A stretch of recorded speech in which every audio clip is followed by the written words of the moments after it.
राज्याचे महसूल मंत्री चंद्रशेखर बावनकुळे यांचा उद्या ह्याच मंडपामध्ये राज्योत्सव अभियानाचा कार्यक्रम आहे महसूल विभागाचा, आणि त्याचबरोबर ते जनतेच्या अडचणीसुद्धा ह्याच मंडपामध्ये ऐकून घेणार आहेत.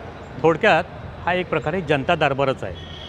आता चंद्रशेखर बावनकुळे राज्याचे महसूल मंत्री पहिल्यांदाच रत्नागिरी जिल्ह्यात येत आहेत.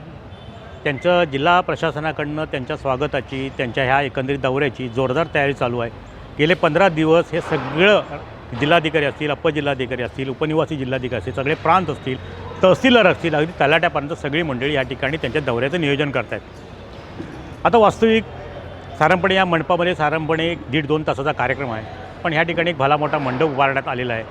या ठिकाणी जवळजवळ 2 ते 2.5 हजार लोकांना बसण्याची व्यवस्था करण्यात येणार आहे, आणि ह्याच्यावरती खर्च होणार आहे तोसुद्धा महसूल विभागाकडूनच होणार आहे.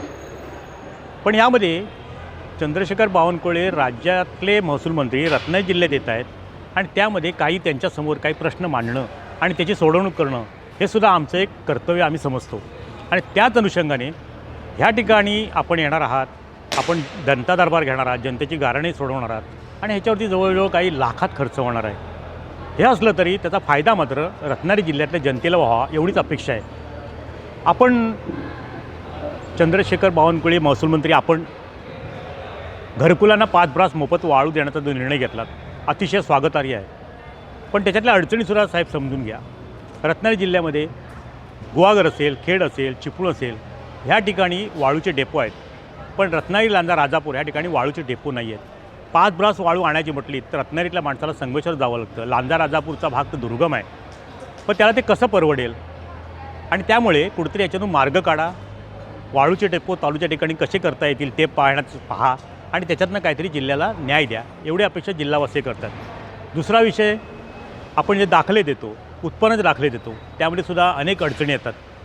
आपण सर जर ह्या संदर्भात आपण काही निर्णय घेतलात आणि त्याच्यामध्ये सर्कललाच उत्पन्नाचे दाखले देण्याचा अधिकार दिलात तर गावातल्या गावात दाखले मिळतील. तलाट्याकडे माहिती घ्यायला तलाठी जातो, तो त्या पोर्टलवर टाकेल, आणि मग तिथल्या तिथे सर्कलकडनं ते दाखले मिळतील. एवढी एक रास्त अपेक्षा रत्नागिरीकरांची आहे, जिल्हावासियांची आहे. हा भौगोलिक जिल्हा आहे, भौगोलिकदृष्ट्या हा जरा वेगळा जिल्हा आहे. कोकण म्हटलं की डोंगराळ भाग आहे, वाड्या वस्त्यांमधला गाव आहे, दऱ्याखोऱ्यातला गाव आहे, आणि असा हा जिल्हा आहे. दुसरं MSRDC कडे जाऊन काही बांधकामाच्या परवानग्या घ्याव्या लागतात. आपण जर इथं MSRD मार्फत परवानग्या द्या, पण इथं आपण जर प्रांतांना तिथं एक नियुक्त केलं, त्या दर्जाचा अधिकारी तुम्ही जर त्या ठिकाणी दिलं, कारण त्या ठिकाणी जर त्या प्रांतांकडे ते अधिकार दिलेत तर ते सुद्धा लोकांच्या दृष्टीने सोयीचं होईल असं एकंदरीत वाटतं आहे. आपण राज्य शासनाकडे वेळोवेळी सुधारित आदेश जाहीर करता, पण ते तळागाळातल्या लोकांपर्यंत यायला काही बराच कालावधी लागतो. त्यासाठी तर डिजिटल जर आपण जे सुधारित जे आदेश काढतात ते डिजिटल स्वरूपात दिलेत तर सामान्य माणसाला ते लगेच कळतील, आणि त्याचा त्या आदेशाचा फायदा सामान्य माणसालासुद्धा होईल. एकंदरीत सारी परिस्थिती बघितली तर रत्नागिरी जिल्हा हा भौगोलिकदृष्ट्या अतिशय वेगळा जिल्हा आहे. मंडणगडचं टोक ते राजापूरचं टोक ह्याच्यामध्ये हा विस्तीर्ण असा रत्नागिरी जिल्हा आहे.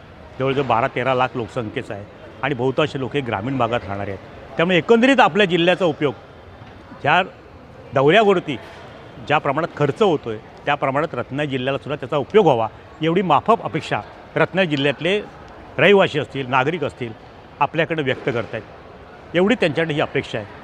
तर आपण या बाबतीत सकारात्मक निर्णय घ्यावा अशी सर्वसामान्यांची अपेक्षा आहे. टाईम डिले करता किशोर मुरेसह यश मयेकर, रत्नागिरी. टाइम्स डिजिटलला लाईक करा, शेअर करा, सबस्क्राईब करा आणि बेल आयकॉन दाबायला विसरू नका. Times digital.